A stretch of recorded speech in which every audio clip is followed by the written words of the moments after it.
Estou muito feliz hoje. Olha lá quem está lá no fundo. Meu pai. Dá uma cena aí, pai. É meu pai. Que bom que você está conosco essa noite para juntos nós celebrarmos o nome de Jesus. Eu quero convidar você a se colocar de pé aí no seu lugar. Nós vamos fazer como fizemos pela manhã. Vamos cantar uma canção de Natal. Porque nós estamos nesse mês, estamos trazendo a nossa memória durante todo o mês. Canções, né, que recuperem essa obra do Senhor em nós, né? Então vamos cantar noite de paz, noite de amor.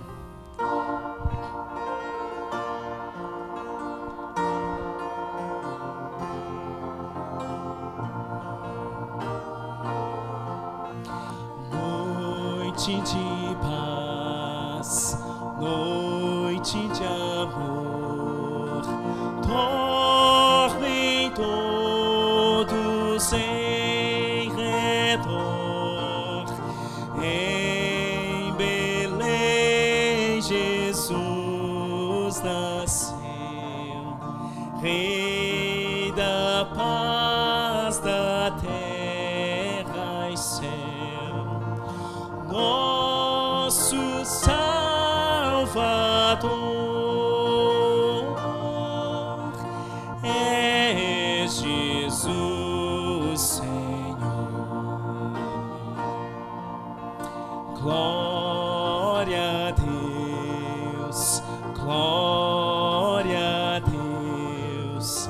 Cantam anjos lá dos céus, trazem novas de perdão, graça eterna, salvação. Prova deste amor, dá o Redentor. Rei da paz. Rei da paz, Rei de amor, é Jesus o Salvador. Vinde todos lhe rogar, que nos venha abençoar deste mundo luz é o Senhor Jesus. Amém. Você pode se sentar por um instante. Daqui a pouco nós vamos voltar a louvar o Senhor com mais cânticos. O clima muda em dezembro, né? E é gostoso esse período de festividades, mas é mais gostoso saber que nosso Redentor nasceu. Nasceu, viveu, morreu, ressuscitou e está entre nós. Aleluia, aleluia, aleluia. Vamos aos nossos avisos? Jennifer está projetando para a gente ali. Nós estamos nos aproximando do nosso acampamento. Dá para melhorar, hein? Foi boa essa sua, Renato. Vamos outra vez. Tá chegando o nosso acampamento. Olha lá, até o Eduardo vai, ele está chegando agora. Já combinei com ele, tá certo? Vai ser bênção demais. Você não pode ficar de fora, né, Dudu? Você também vai, né, Dudu? Vai arrumar um jeitinho, vai. Tem que ir. Vai ser bênção demais. Você é nosso convidado. E tem um videozinho aí, Jennifer? Vê se tá aí. Suelen fez aqueles que já participam com a gente de alguma forma, né? Precisa agora, já se inscreveram, precisa agora começar a fazer o pagamento para nos abençoar.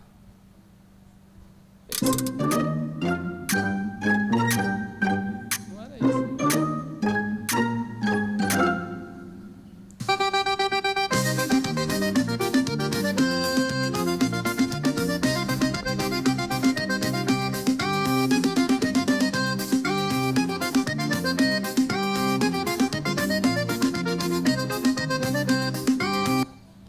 Só para lembrar vocês que nós já temos até o tema da festa.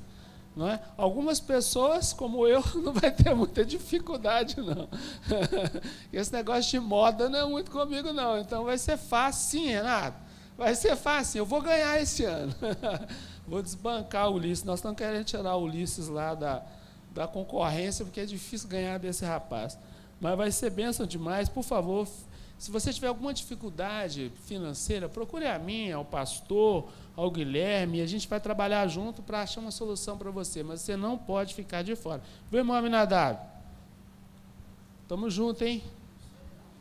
Sabe sim, ué, quem não sabe? Vai estar com a gente sim.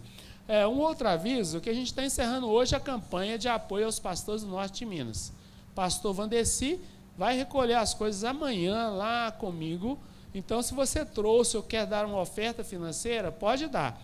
Você pode até usar o Pix da igreja, mas precisa identificar a sua oferta, mandar o comprovante e falar: essa oferta é para ajudar os pastores do norte de Minas. Aí o Juan vai separar e a gente manda um Pix para eles, tá bem? Vai ser bênção demais, nós vamos levar guloseimas, panetone, que está ali já separado. A nossa igreja está envolvida nisso. A Níria, minha irmã, pede para agradecer a igreja. Várias pessoas aqui abençoaram o Arthur, que está indo para um projeto missionário no Amazonas, comprando um estrogonofe no dia de hoje. Então, ela pediu para agradecer vocês, muito obrigado. Essa é uma igreja que apoia o trabalho missionário sempre. Falou que a missão a gente está dentro, né, pastor? E é bênção. Deixa eu ver aqui, o último aviso. Sim, nossa cantata de Natal, o nosso culto cantado, não é isso, Otávio? Vai acontecer dia 22, pela manhã, nós vamos repetir à noite. Não é para você vir de manhã ou à noite, é para você vir nos dois horários, tá certo? E trazer o máximo de pessoas possível para a gente cantar, louvar e ser abençoado, nos lembrarmos desse momento tão significante na vida da igreja, que foi o nascimento do nosso Senhor Jesus Cristo. Então, dia 22 e dia 31, nós teremos o culto de virada de ano. Vai ser de terça para quarta. E como sempre a gente faz, nós vamos cear juntos depois da virada de ano. Você precisa me dizer se você vai estar com a gente. A gente espera que tenhamos muitas pessoas. Não há misticismo nisso, mas nós fazemos questão de entrar o ano. Tá? É apenas mais um símbolo que a gente tem orando ao Senhor e também compartilhando a mesa. Então, você é nosso convidado, mas precisa confirmar a sua presença.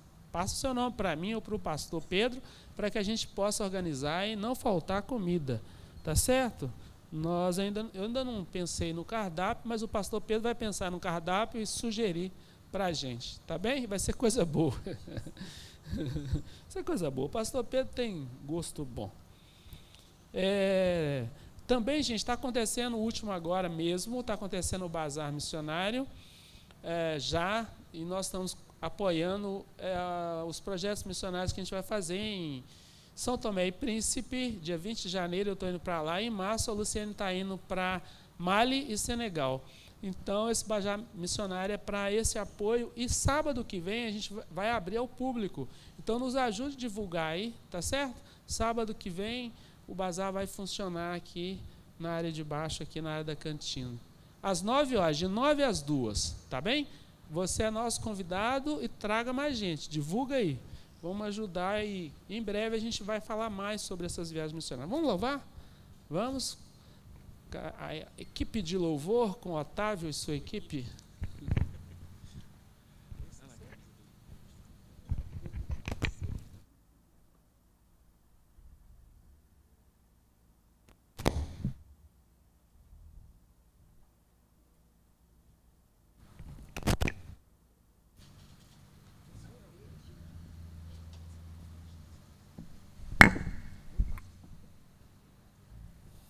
Muito bem, então coloque-se de pé aí no seu lugar mais uma vez. Agora nós vamos cantar ao Senhor e pedir a Ele que venha encher o nosso coração com alegria, com paz.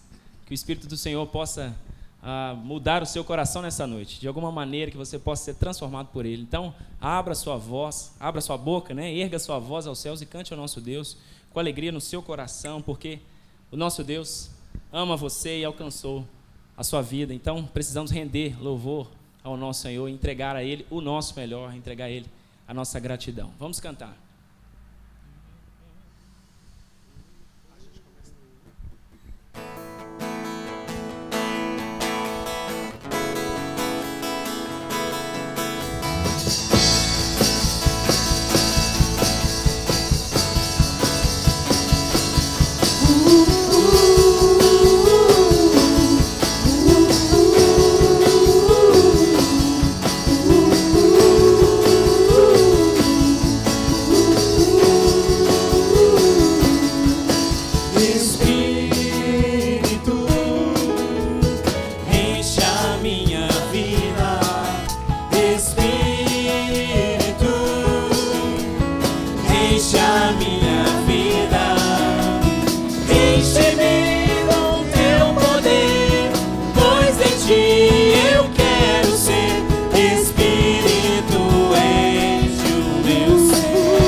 poder, pois em ti eu quero ser.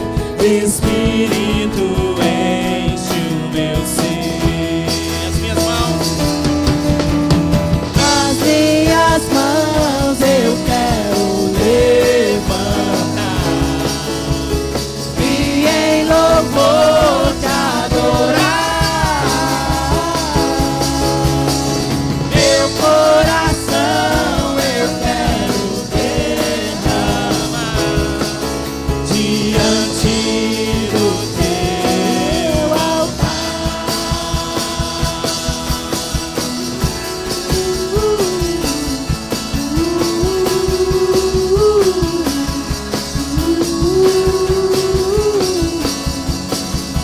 As minhas mãos eu quero levantar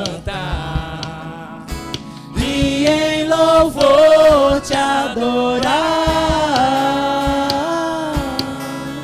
Meu coração eu quero derramar diante do teu altar. As minhas mãos eu quero levantar e em louvor te adorar. Meu coração eu quero derramar diante do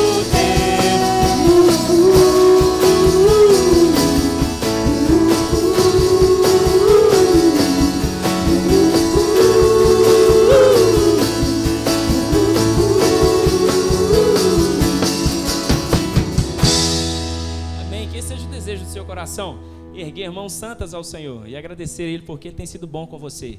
Enquanto nós cantamos mais uma canção, você pode trazer os seus dízimos e ofertas com alegria, com generosidade, com expressividade, que o seu coração possa se alegrar por poder participar desse momento e perceber que o Senhor tem sido bom contigo, com a sua casa, e tem trago sustento a cada um de nós. Peça ao Senhor que venha reinar em seu coração.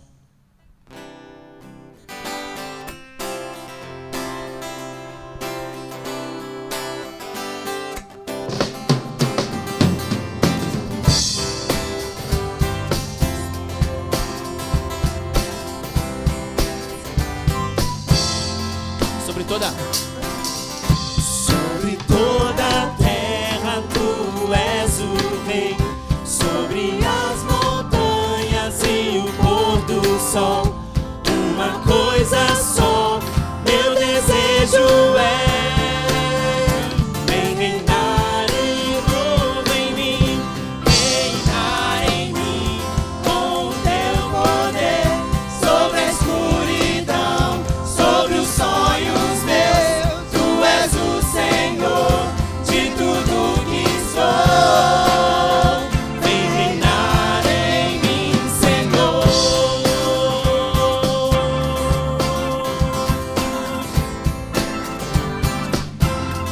o meu pensar, sobre o meu pensar, tudo que eu falar faz-me refletir a beleza que há em ti.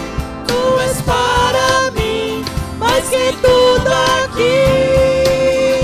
Vem reinar de novo em mim, reina em mim com teu poder, sobre a escuridão, sobre os sonhos meus. Tu és o Senhor de tudo que sou. Vem reinar em mim, Senhor.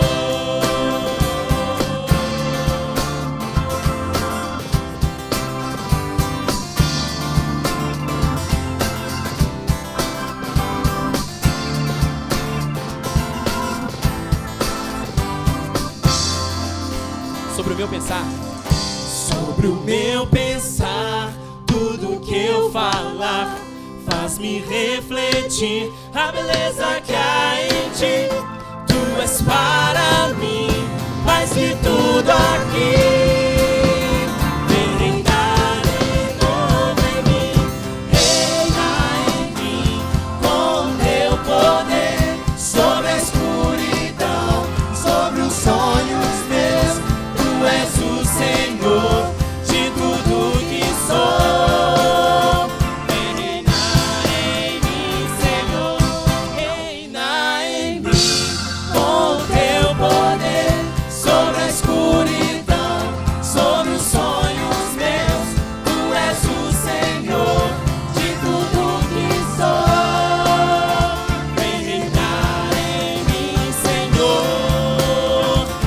reinar em mim, Senhor.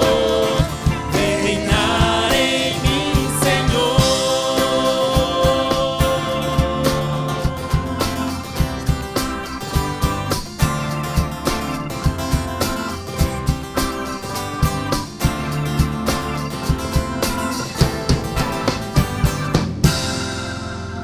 Amém.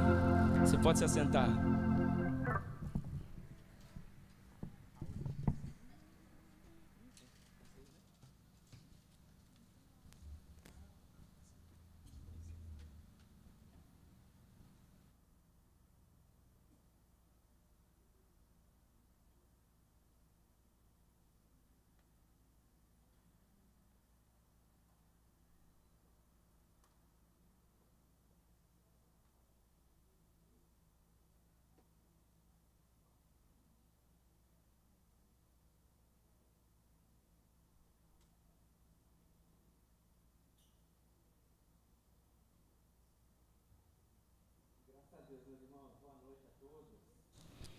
Que a paz do Senhor Jesus Cristo esteja nos nossos corações. Muito bem, antes da gente pensar aqui um pouco na palavra do Senhor, eu gostaria que a gente tivesse ainda um momento de oração. Nós temos passado um momento tão difícil na vida da nossa igreja, muitos irmãos enfermos, alguns hospitalizados, outros passando por tantas lutas, né? Nós vivemos tempos difíceis, meus irmãos, mas também é nesse tempo que a gente precisa invocar o nome do Senhor, porque Ele tem cuidado de nós. Então, quero convidar a igreja, aqueles que desejam que a igreja ore por você e com você, fique em pé no seu lugar, você que está passando uma dificuldade, precisando da graça de Deus sobre você, coloque a mão aí no seu coração. Talvez a necessidade não seja sua, mas seja de um parente, seja de alguém que você ama e que precisa tanto do toque do Senhor, da graça do Senhor. Ele está aqui entre nós e Ele quer ouvir, e não apenas ouvir, mas atender a nossa oração. Oremos. Senhor dos altos céus, assim como o apóstolo Pedro, nós dizemos: para onde nós iremos, Senhor? Só Tu tens as palavras de vida eterna. Nós temos crido e compreendido que Tu és o Cristo, o Filho do Deus vivo. Tu és a fonte das fontes, o nosso olhar, a nossa esperança estão em Ti, Senhor. Nós somos tão pobres e necessitados, mas o Senhor cuida de nós. Muitos confiam em carros, outros confiam em cavalos, confiam em riquezas, confiam em poder e prestígio. Nós não, Senhor, nós confiamos em Ti. O Senhor faz os nossos pés como os pés da corça e nos faz andar nos lugares altos. Ó Senhor, essa é a Tua palavra e sobre ela nós oramos e invocamos a Tua bênção sobre as nossas necessidades, Senhor. O Senhor conhece todas e conhece tão bem. Ó Senhor dos altos céus, que o Senhor possa vir com o Seu bálsamo, o Senhor possa vir com a Sua cura, o Senhor possa vir com a Sua resposta, o Senhor possa vir com a Sua libertação. Que o Teu povo experimente a alegria das alegrias, Senhor, que vem do Senhor. Ó Pai, que o Seu povo experimente a paz que excede todo o entendimento e possa guardar as nossas mentes e os nossos corações em Cristo Jesus. Que o Seu povo experimente, Senhor, a unidade na sua família. Que o Seu povo experimente a cura para os seus corpos. Assim nós oramos e oramos no nome de Jesus. Amém, amém e amém. Amém. Os irmãos, por gentileza, podem se assentar. Nós estamos numa série de reflexões nesse mês de dezembro sobre o Natal. E hoje nós vamos pensar um pouquinho a partir do Evangelho de João, capítulo 1. Quero convidar você a abrir a sua Bíblia comigo no Evangelho de João, capítulo 1. Nós vamos pensar um pouquinho sobre o prólogo e um pouco mais, uma porção maior desse texto, acerca do Verbo que se fez carne e que habitou entre nós. Então, Evangelho de João, capítulo 1, nós vamos ler do verso 1 até o verso de número 14.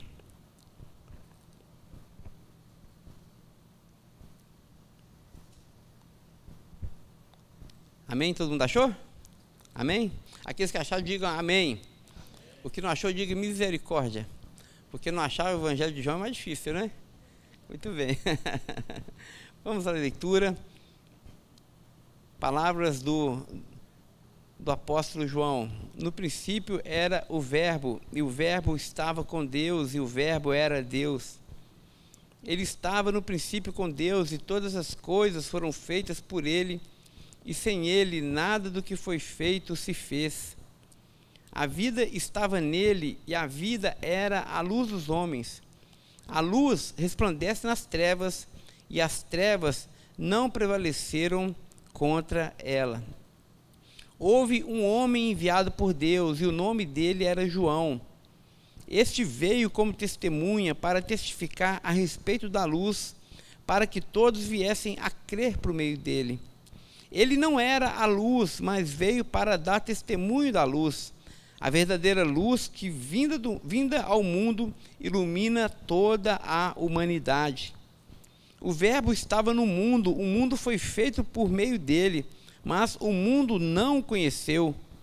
Ele veio para o que era seu, e os seus não receberam. Mas a todos quanto o receberam, deu-lhes o poder de serem feitos filhos de Deus, a saber, aos que creem no seu nome, os quais não nasceram do sangue, nem da vontade da carne, nem da vontade do homem, mas de Deus. E o Verbo se fez carne e habitou entre nós, cheio de graça e de verdade, e vimos a sua glória, glória como a do unigênito do Pai. Aqui está a tua palavra, Senhor, e nós te pedimos a iluminação do teu Santo Espírito sobre cada um de nós, para que essa palavra caia não apenas na nossa mente, mas também possa cair no nosso coração. Que o teu Espírito faça com que ela produza muitos frutos para a sua própria glória. Senhor, nós oramos, dai-nos a tua palavra, no nome de Jesus. Amém e amém. Amém, irmãos. Foi Billy Graham, um famoso evangelista batista, que disse que o maior feito da humanidade não foi o homem ter subido e pisado na lua, mas o grande evento da humanidade foi justamente Deus ter descido e pisado na terra. Nesse sentido, o texto que nós lemos é muito especial, porque ele apresenta o cumprimento da vontade de Deus de definitivamente habitar entre nós. Irmãos, é um mistério o fato de Deus querer ter pele, de Deus querer ter carne, de Deus querer estar entre nós. Esse é o mistério dos mistérios. Nós deveríamos ficar assombrados diante do fato de que o Deus Todo-Poderoso, o Deus infinito, assumiu a nossa finitude.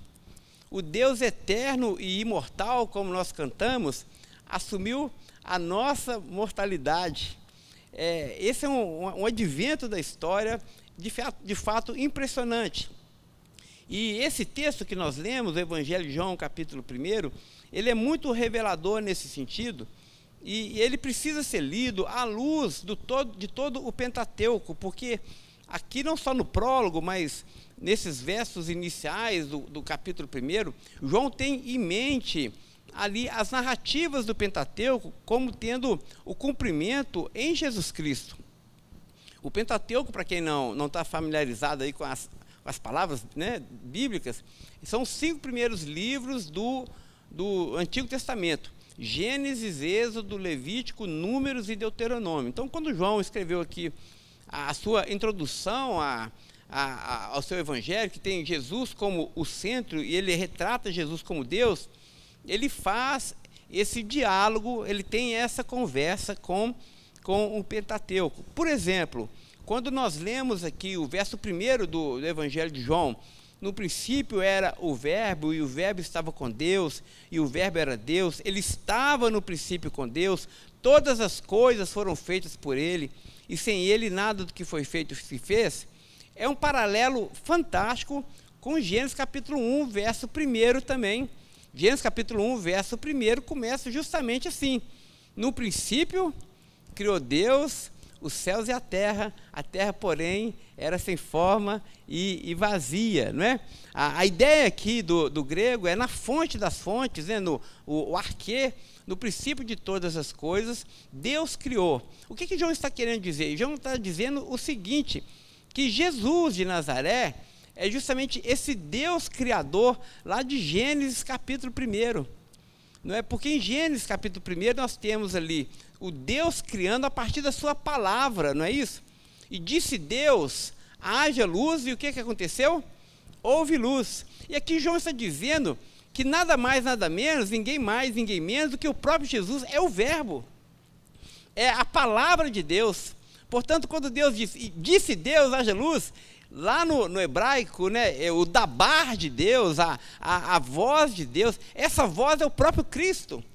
É o próprio Cristo que foi enviado por Deus para fecundar e para dar vida a todas as coisas, né? Nós temos ali em Gênesis a Trindade criando, é verdade. Nós temos o Deus que fala, o verbo que é enviado e o Espírito que paira sobre as águas em forma de pomba. Nós temos a Trindade criando, mas aqui João retrata, faz esse recorte dizendo que Cristo estava no princípio com Deus, todas as coisas foram criadas por meio dele, porque ele é o verbo, ele é o dabar de Deus, ele é a palavra de Deus, portanto, ele é indissociável do Deus Criador. Isso é um ponto fantástico da nossa leitura. Outra leitura que a gente precisa fazer é porque João vai dizer que ele era a luz do mundo. João vai dizer que Jesus é a verdadeira luz. E lá em Gênesis nós temos no primeiro ato criacional de Deus, justamente o haja, né? Disse Deus, e qual foi a primeira palavra a primeira criação de Deus? Luz, não é? E de fato ali é luz mesmo, essa luz que nós entendemos, nós percebemos, mas é uma metáfora, ou melhor dizendo, um tipo da própria luz que é Jesus Cristo.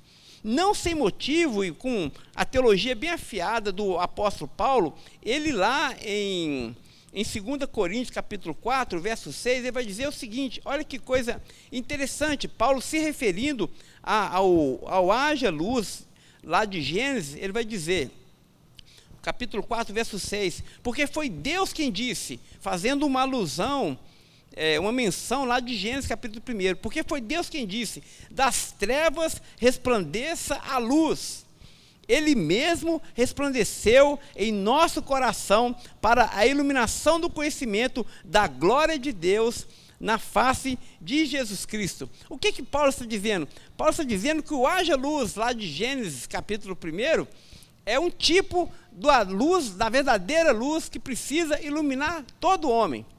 Porque não é essa luz, meus irmãos, que nos satisfaz, não é essa luz que é capaz de nos guiar, não é essa luz, a gente pode estar com toda a luz do sol a pino no meio-dia e andar em trevas. Mas o que João está dizendo, que Jesus Cristo, Jesus de Nazaré, aquele que foi dado testemunho através do apóstolo João, é a verdadeira luz que veio a esse mundo com o objetivo de iluminar a todo homem. Então, essa é uma leitura importante ali de Gênesis, à luz da revelação agora do apóstolo João. E a terceira leitura, existem várias outras, mas a terceira leitura que eu gostaria de chamar a atenção é justamente o verso 14, o último verso que nós lemos, quando o evangelista João vai dizer, e o verbo se fez carne e habitou entre nós, a palavra aqui lá no grego é tabernaculou entre nós, uma alusão ao tabernáculo do Antigo Testamento. Por que acontecia no Antigo Testamento? Deus sempre quis estar no meio do seu povo, só que como é que Deus ia habitar no meio do povo? Ele habitava no tabernáculo, a glória de Deus se manifestava no tabernáculo, e enchia o tabernáculo, enchia aquele espaço com a sua poderosa presença. Aqui o que João está dizendo? E o verbo tabernaculou definitivamente entre nós. Jesus Cristo é o tabernáculo definitivo de Deus entre os homens. É isso que João está dizendo. O verbo se fez carne e habitou entre nós. E agora João completa, cheio de graça e verdade, e vimos a sua glória, glória como unigênito do Pai. Aqui nós temos também uma menção muito clara de Êxodo capítulo 33, os irmãos vão se lembrar dessa passagem, quando Moisés ora ao Senhor pedindo para ver a glória do Senhor. Ele diz: Senhor, mostra-me a tua glória, eu quero ver a tua face, eu quero ver a tua glória. Aí Deus responde para Moisés: Moisés, homem algum pode me ver, porque o dia que o homem vê a minha face, o homem vai morrer.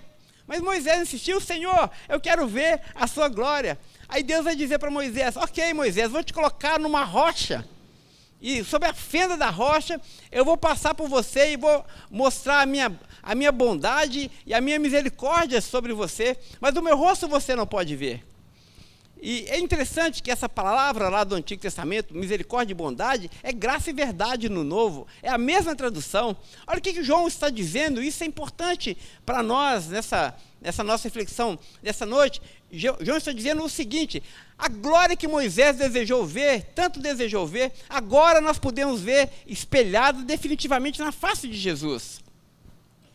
E essa rocha que Deus colocou lá no deserto, e nós sabemos que a rocha é Cristo, Hebreus vai dizer isso, né? Essa rocha que Deus falou: olha, eu vou te guardar na rocha, para que pela fenda da rocha você possa ver a minha glória. É o próprio Jesus, ou seja, nós só podemos chegar a Deus, nós só podemos ver a glória de Deus guardados em Cristo, meus irmãos. A glória de Deus só pode ser manifesta em nós, porque nós estamos guardados em Cristo. Nós vimos na face de Cristo, resplandecendo na face de Cristo, como disse o apóstolo Paulo, a glória de Deus. Isso é Natal. Natal é esse mistério, esse Deus que se fez carne e habitou entre nós. Bom, feita essa introdução, eu gostaria apenas agora da gente pensar justamente sobre esse fato que me intriga. Por que Deus sempre quis ter pele e habitar entre nós? Não poderia ficar apenas lá no seu canto e abençoar a sua criação? Por que essa ideia cristã de um Deus encarnado é tão revolucionária? E por que Jesus de Nazaré quis habitar entre nós? Por que esse desejo? E aqui eu listei três pontos para a nossa reflexão. O primeiro deles é por conta da sua própria natureza, porque Deus sempre foi Salvador, Deus sempre foi o Cordeiro morto antes da fundação do mundo, Ele sempre foi o Emanuel. Isso é muito interessante, porque a gente pensa que Deus foi se modificando ao longo do tempo, Ele se tornou Salvador só porque nós nos perdemos. Mas grave isso no seu coração: antes de você se perder, Deus já era Salvador, porque Ele não muda. Antes de nós nos extraviarmos e nos distanciarmos de Deus, Ele sempre foi o Emanuel, Ele sempre foi o Deus conosco. E mais, antes do haja luz, lá de Gênesis capítulo 1, Deus gritou na eternidade: haja cruz. A palavra de Deus nos ensina que o Cordeiro de Deus foi morto antes da fundação do mundo. É da natureza de Deus salvar a sua criação. Então esse é um ponto fundamental, já está embutido na natureza de Deus o desejo de estar entre nós, de nos redimir e de nos trazer para próximo dele. Deus é Salvador.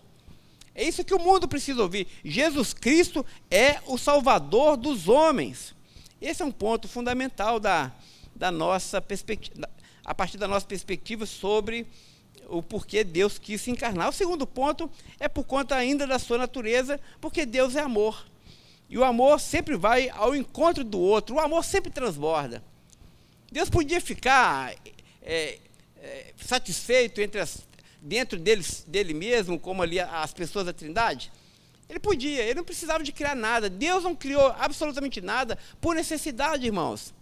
Mas Deus criou porque o amor sempre transborda, o amor sempre quer se doar, o amor quer sempre ir além.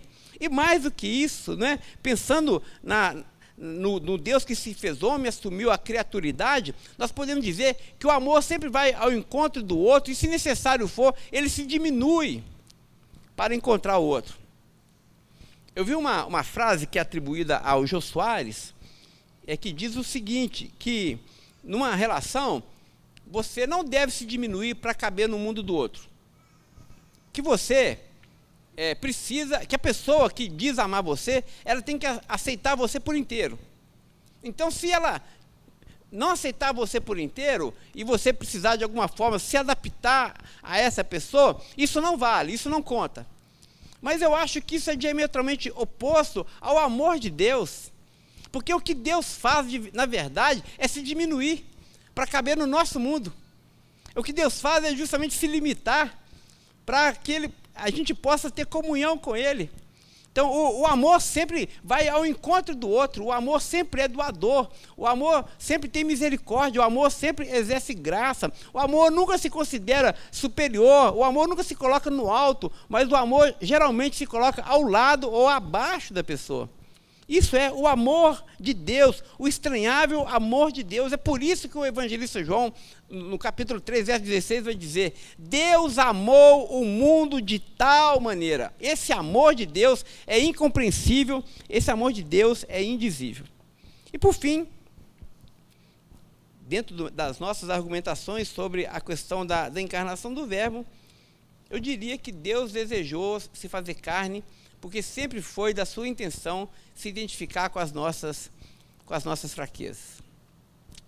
E aqui, permita, eu vou contar uma pequena historinha para ilustrar isso, e assim a gente encerra a nossa reflexão. Quando eu estava pensando nesse texto, eu me lembrei de um episódio que aconteceu na minha vida, a vida Viviane, há muito tempo atrás. A gente não tinha o Pedro ainda, e casal, a gente era recém-casado, se não me engano, 3 anos de casado mais ou menos. E casal recém-casado que mora em apartamento e ainda não tem filho, geralmente tem um bicho, não é assim? Cria um bichinho de estimação, né? Então, acho que foi ideia da Viviane a gente adquirir um hamster, e nós adquirimos. Era uma hamster fêmea, e nós colocamos o nome dela de Filó. Filó era linda, ficou lá na gaiolinha, só que Filó estava solitária. Muito solitária. E aí, nós ganhamos, para fazer companhia para Filó, um ratinho, um rapazinho. Nós colocamos o nome dele de Lilico. Aí nós tínhamos esse casal, Lilico e Filó. E o Lilico era da pá virada, a Filó era mais quietinha, mas o Lilico tinha uma energia, e ele ficava, parece que ali mostrando para Filó. Ele ficava andando, nós compramos uma gaiola muito grande para ele, uma casinha de hamster de respeito, né? E ele ficava de pendurando, ele fazia malabarismo, e a Filó parecia que nem se importava muito, mas ele tentava de todo jeito chamar a atenção dela. Ele era dinâmico, elétrico e tudo mais, era sempre uma alegria. Uma das minhas diversões era acordar de manhã, ir lá na área e dar uma olhadinha na gaiola. Sempre tinha uma festa na gaiola. Era uma coisa muito interessante. A gente ficava muito feliz de ver a alegria daqueles 2 ratinhos. Muito bem. Mas numa manhã como essa, eu fui lá correndo, mais uma vez lá na gaiolinha, para ver como é que eles estavam. E eu vi que o Lilico estava no cantinho, amuadinho, e encolhidinho no canto. E eu achei aquilo muito estranho, porque geralmente está serelepe. E eu achei interessante aquilo, e eu procurei rapidamente a Filó, não achei a Filó. Falei: gente, estou vendo o Lilico, mas cadê a Filó? E nada da Filó aparecer, até que eu olhei para o igluzinho que tinha lá dentro da gaiola, e aquele igluzinho estava empanturrado com serragem. Falei: que coisa interessante, esse iglu cheio de serragem, o que aconteceu? Aí eu já comecei a desconfiar que tinha alguma coisa errada ali, né? Aí eu peguei o igluzinho e comecei a desenterrar, tirar aquela serragem, achei a Filó lá dentro. Só que a Filó tinha morrido. Morreu, tadinha. Era por isso que o Lilico estava triste. Irmãos, e naquele momento eu fiquei assim, com o coração tão apertado, porque eu vi a tristeza do Lilico, e eu queria tanto mostrar para o Lilico que eu sentia a dor dele, que eu entendia o que ele estava passando, que de alguma forma eu gostaria que ele soubesse que eu estava ali e tudo mais. E só que como que ia acontecer esse diálogo? Eu sou um ser humano, o Lilico é um hamster. Impossível ter esse diálogo. Ele não domina o meu mundo, ele não domina a minha linguagem. Existe uma diferença qualitativamente infinita entre a criatura Pedro e a criatura Lilico. São mundos completamente diferentes. Mas a única forma, talvez, de eu poder mostrar para o Lilico o quanto eu me importava com a dor dele e como eu também estava sofrendo aquela dor, era se por algum milagre houvesse a possibilidade de eu me transformar em um hamster também. E entrar na gaiola daquele hamster, e ali, talvez, falando hamstês, a língua dos hamsters, eu pudesse, então, dizer para o Lilico: olha, Lilico, eu estou aqui. Lilico, sinta-se abraçado. Lilico, eu estou percebendo a sua dor, eu estou aqui sofrendo com você, eu sou solidário a você. Isso só seria possível se eu me transformasse, se eu me limitasse, se eu me diminuísse, se eu me tornasse um hamster também. Assim, meus irmãos, fez Deus conosco. Ele queria mostrar o seu grande amor para comigo e para com você. E para que isso acontecesse, o que Jesus fez? Ele deixou o esplendor da sua glória. Ele se esvaziou, como diz o apóstolo Paulo em Filipenses capítulo 2. E ele entrou na nossa gaiola, gente. Ele entrou no nosso mundo, gente. Ele assumiu a nossa pele. Ele aprendeu a nossa linguagem. Ele comeu a nossa comida. Ele sentiu as nossas dores. Ele sentiu as nossas angústias. Ele visitou cada um dos nossos medos. Ele também sabe o que é ser oprimido, ele sabe o que é ser rejeitado, ele sabe o que é ser ridicularizado, ele sabe o que é ganhar uma cusparada na cara, a ser preterido. Ele conhece todas as coisas, por quê? Porque ele assumiu a nossa criaturidade. Ele se fez homem, meus irmãos, para que eu e você jamais nos sintamos sozinhos novamente. É por isso que nós falamos na nossa igreja, é por isso que nós cremos e defendemos essa ideia. Jesus é Emmanuel, é Deus conosco sempre. Deus sempre está conosco. Amanhã é segunda-feira e nós vamos ter uma semana. E saiba disso, você não está só. Deus te visita nas suas dores, nas suas tribulações, nas suas angústias. Ele conhece você. Ele fala a sua língua. Ele sabe o que está passando no seu coração. Não se sinta só. Ele te ama. E Ele deseja que você compartilhe com Ele a sua vida. Porque Ele não é apenas amor, mas Ele é poderoso para transformar o seu pranto em riso. Esse é o nosso Deus e ninguém é como o nosso Deus. Amém?